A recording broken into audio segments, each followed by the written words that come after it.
আজ কোচবিহারের প্রশাসনিক বৈঠক থেকে সীমান্ত এলাকায় বিশেষ নজর রাখার নির্দেশ দিয়েছেন মুখ্যমন্ত্রী মমতা বন্দ্যোপাধ্যায়। বাংলা বললেই বাংলাদেশি তকমা দিয়ে দেওয়া হচ্ছে। ভারতের নাগরিক হওয়া সত্ত্বেও কেন পুশব্যাক করা হচ্ছে? পুলিশকে আরও নজরদারি বাড়াতে হবে। অন্তত নাকা চেকিংটা ঠিকমতো করুন। রাজ্য পুলিশকে নির্ভয়ে কাজ করতে হয়। সীমান্ত এলাকা দিয়ে প্রচুর লেনদেন হচ্ছে। যারা সমালোচনা করছে তারাই এটা খেয়ে যায়, আর দোষ হয় অন্য লোকের। সীমান্ত এলাকায় বিশেষ নজর রাখার নির্দেশ মমতা বন্দ্যোপাধ্যায়ের। আমি ভেবে পাই না বাংলায় কথা বলেই সে নাকি বাংলাদেশি। আরে বাংলাদেশ তো একটা আলাদা রাষ্ট্র, আর বাংলা তো একটা রাজ্য। ভাষাটা দুজনের এক হতে পারে।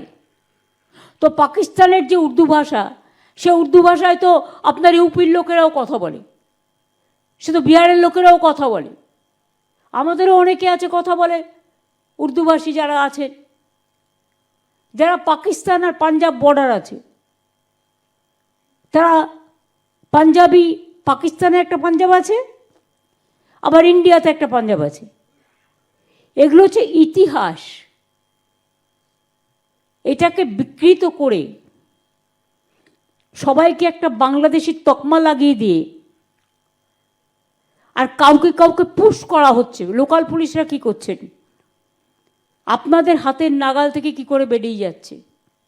আর যারা রাজ্যের পুলিশ অফিসার, তাদের আমরা বলবো, এত ভীতু হলে চলবে না। মারপিট করতে বলছি না, খুন খারাপি করতে বলছি না, অন্তত প্রোঅ্যাক্টিভ হন। নাকা চেকিংটা ঠিক মতো করুন। প্রচুর লেনদেন উধার উধার হচ্ছে বর্ডার দিয়ে, এবং যারা বেশি সমালোচনা করে তারাই এটা খেয়ে যায়, আর দোষ হয় অন্য লোকের। সব পাখি মৎস্য খায়, দোষ হয় মাছরাঙার। এটা মাথায় রাখবেন। কোচবিহারের দলের মধ্যে চলতে থাকা দ্বন্দ্ব নিয়ে এবার কড়া বার্তা দিলেন তৃণমূল নেত্রী মমতা বন্দ্যোপাধ্যায়। সবাইকে একসঙ্গে কাজ করার নির্দেশ দিয়েছেন নেত্রী। ছোটখাটো বিষয় এড়িয়ে এসআইআর নিয়ে ঝাঁপিয়ে পড়ার নির্দেশ দিয়েছেন। রবীন্দ্রনাথ ঘোষ, উদয়ন গুহ সহ নেতৃত্বের সঙ্গে বৈঠকে নির্দেশ দিয়েছেন নেত্রী। মমতা বন্দ্যোপাধ্যায়ের সঙ্গে বৈঠকের পর দাবি জেলা সভাপতি।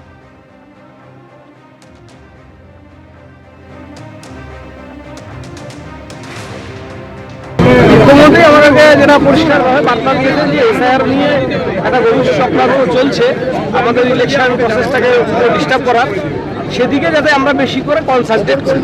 অন্য ছোটখাটো বিষয়গুলোকে এড়িয়ে গিয়ে এত বেশি মিডিয়ার কাছে আসাটা আমাদেরও তাদের ঠিক না।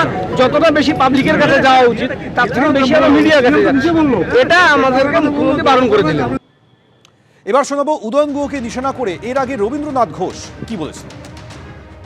আপনারা লক্ষ্য করেছেন, যেদিন থেকে মুখ্যমন্ত্রী মমতা ব্যানার্জি আমাকে কুচবিহার পৌরসভার দায়িত্ব দিয়েছে, সেদিন থেকে এই চক্রান্ত জাল বুনে চলছে আমাকে হেনস্থা করার জন্য, অসম্মান করার জন্য, অপমান করার জন্য। এবং এই সমস্ত ঘটনাগুলোর মূলে রয়েছে দুজন, একজন উত্তরবঙ্গ উন্নয়ন মন্ত্রী উদয়ন গুহ, এবং আরেকজন হলো আমাদের জেলা তৃণমূল কংগ্রেসের সভাপতি অভিজিৎ দেব ভৌমিক হিপ্পি।